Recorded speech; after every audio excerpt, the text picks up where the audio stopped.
Hello, this is Miss Esmendi, and today we're going to talk about density.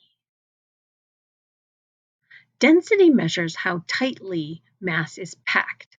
So if we're looking at these water molecules, these over here are packed the most densely, these are less dense, and then these are the least dense. So we're looking at the same volume, how much stuff is packed into that volume. You can think of density also as what sinks and what floats. So looking at this stuff in this little box, think about whether you think it's going to sink or you think it's going to float. And you know that from your experience of life. Let's say look at this ball here. Is it going to sink or float? How about this metal ladle? Is that going to sink or float? Or these keys? Or this apple? Or this little plastic spoon? Now think about this for a second. Do heavy things sink in water? Well, big trees are heavy. You can see from this one crushing this car. But heaviness does not matter for floating. I'm going to say that again. Heaviness does not matter for floating. Things float if they're less dense than the liquid. So density is the magic thing with floating. For example, logs are really heavy, but they float. So they're not as dense as the water that they're floating in. Things sink if they're more dense than the liquid. So another example, gold rings are light because they're small. They're not heavy and they're not hard to lift up, but they sink. Okay, so they are more dense than the liquid, so they sink in the liquid. Okay, it's much lighter than a log, but the log floats in the liquid. And P.S. Don't hide rings in drinks. It's dangerous for people and dangerous for the rings. So don't do that. People think that's romantic. I think it's dangerous. It's not very romantic to be, like swallow a ring and then you have to strain your poo for 3 days to get your ring back out. That's not romantic. The density of a material does not change with the size of the piece, and that is hard to wrap your head around. Okay?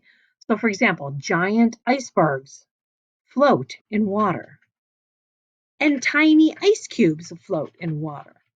They're both ice, so they both float. It does not matter. The density of the material stays pretty constant.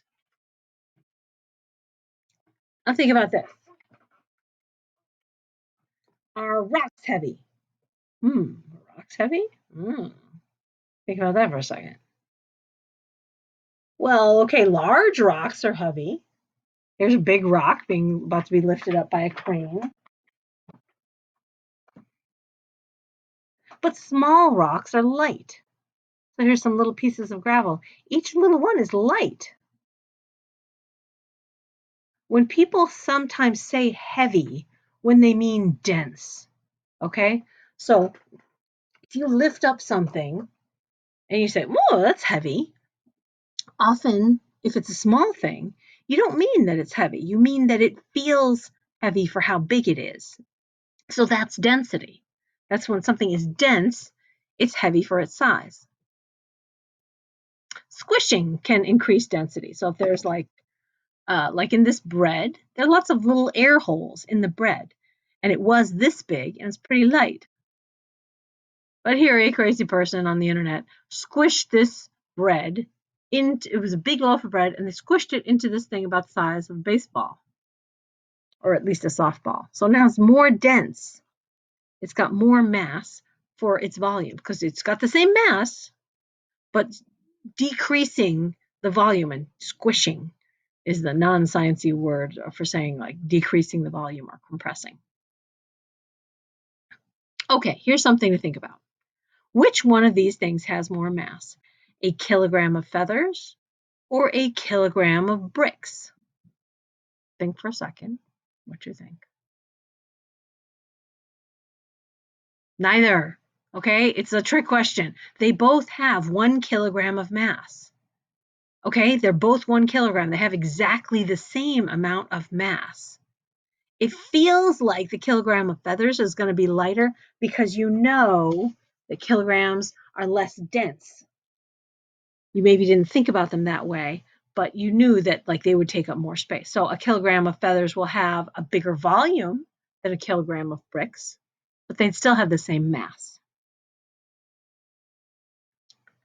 So, which of these two objects has the higher density? A steel anvil, and an anvil is like this big heavy thing that blacksmiths use to hammer on. And every kid, when I was a kid, knew what an anvil was because of Bugs Bunny cartoons, but it is not so anymore. So I'm explaining the anvil. Okay, so it's very heavy. You can use this end for making horseshoes, or you may have seen like people on shows and they'll make like swords or something like that. Anyway, steel anvil or a steel safety pin. Which one has the higher density? Think for a minute. They're the same. They're the same. It's the same material, so they have the same density. It does not matter how big the piece is. It's a little bitty piece of steel or a great big piece of steel. They have the same density. Okay? Now, density really means how heavy is something for its size. Okay, so these two things, this brick and this sponge, this is kind of like one of those big sponges you wash cars with, if you've ever seen that. But one is much denser. Okay, this one is much denser. The denser one is heavier for its size. It's not that it's that heavy, but it's heavy for how big it is. Heavier than this thing, which is about the same size, but much lighter. Okay, and we can quantify that with this equation for density. So density is equal to mass divided by volume. This is why you had to learn all those SI units and everything, is because cat, stop it, cat. Cat is crazy. Mass divided by volume. Okay, so this would be kilograms and this would be liters. Okay, so let's try this for a second. If density is mass divided by volume, and it is, and the density unit is kilograms per liter, you'd say that divided by as per, like miles per hour. This is kilograms per liter. Okay, so say you have a 6.2 kilogram weight with a 0.5 liter volume. What's the density of that? Take a moment, pause the video, figure it out. Okay, now I'm going to show you a little demonstration if you're watching this at the same time that I was playing this in the classroom. So which is denser, Coke or Diet Coke?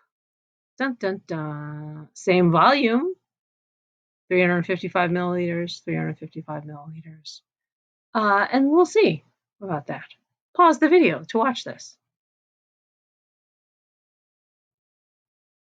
Okay, here's another thing. So that if you're in the live class, we will do this. It's a demonstration and discussion of this mysterious bottle. And it just won't be as fun if you can't see it live and then ask questions about it and something. Okay? I will maybe try and find, or maybe I'll do a little video of just that in case you can't see it. Okay, so now if you're in regular 8th grade science, stop the video. You do not need to know what happens after this. This is only for ICP after this point, okay? Okay. Okay, ICP. So what happens if you graph mass versus volume of a material? Okay, we're going to be doing a lot of stuff like that, like taking things and visualizing them and trying to understand them through graphing. Okay, because it's actually super helpful. Okay, so here's volume versus mass for water at room temperature. And somebody took some samples of water. So here it's like a 25 milliliter sample. And it weighed 25 grams. This one was a 50 milliliter sample and it weighed 50 grams. And this one, 100 milliliter sample, and it weighed 100 milliliters. Okay, so what's the significance of this? I mean, okay, you get a straight line. But okay, why do we care? Bum, bum, bum. So what is the slope of this line? That is what we care, okay?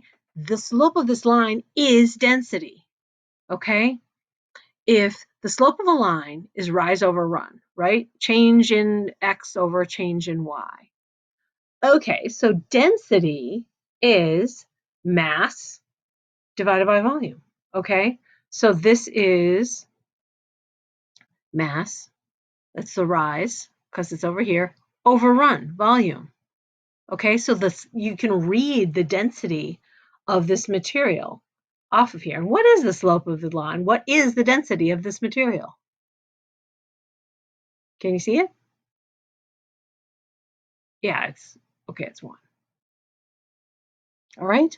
So that's the slope of this line. So I should be able to give you a graph like this and say, hey, what's the density of this material? Or if there were 2 lines on it, say which material is denser, okay, or more dense. Thing with a steeper slope would be more dense. Okay? That's it for today.